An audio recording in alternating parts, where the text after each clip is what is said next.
आप लोगों ने तो मुझे हर एक का इंफॉर्मेशन सेक्रेटरी बना लिया है। मरियम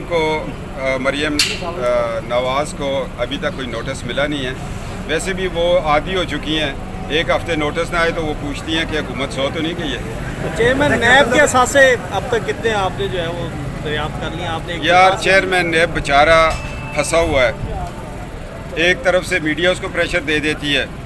उम्र का वो हिस्सा है कि 70-72 साल हो गए हैं, तो अल्लाह उनको सेहत अता फरमाए। आप इतना प्रेशर ना दिया करें। इस उम्र में देखें ना, बंदा कुछ भी हो सकता है, नर्वस सिस्टम है, ब्रेक हो जाता है। हमारे प्रेशर की बात नहीं, उनको पता है ये सियासी लोग हैं। चेयरमैन नेब को ये भी पता है कि उसके ख़िलाफ़ मटेरियल मुझे कौन दे रहा है। चेयरमैन नेब को ये भी पता है कि दूसरी तरफ से रात को उसको बुला के कौन कहता है कि इसके ख़िलाफ़ मुकदमे करो, पेशावर हाई कोर्ट में इसके ख़िलाफ़ जाओ।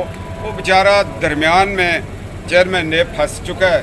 बच्चे भी कहते हैं अब्बा जी इस नौकरी को छोड़ें, इज़्ज़त से आप जस्टिस रहे, एबटाबाद कमीशन में आप रहे, और अब आप इधर आते हैं, घर भी परेशान रहते हैं, रात को सोने के लिए होटल मांगते रहते हैं। चेयरमैन नेब को अभी कुछ दिनों के लिए आप भूल जाए, मगर ये भूलना ऐसा नहीं, स्टे विद अस प्रोग्राम का अगला ऐसा चलता रहेगा एक वक्फे के बाद। YouTube पर गुगली टीवी देखने के लिए youtube.com की सर्च बार में गुगली टीवी टाइप करें। गुगली टीवी के पेज पर सुर्ख रंग के सब्सक्रिप्शन वाले बटन पर क्लिक करना ना भूलिए। YouTube पर अपलोड होने वाली वीडियो से बाखबर रहने के लिए बेल आइकॉन पर क्लिक कीजिए। आपको हर नई आने वाली वीडियो के बारे में नोटिफिकेशन मौसूल हो जाएगा।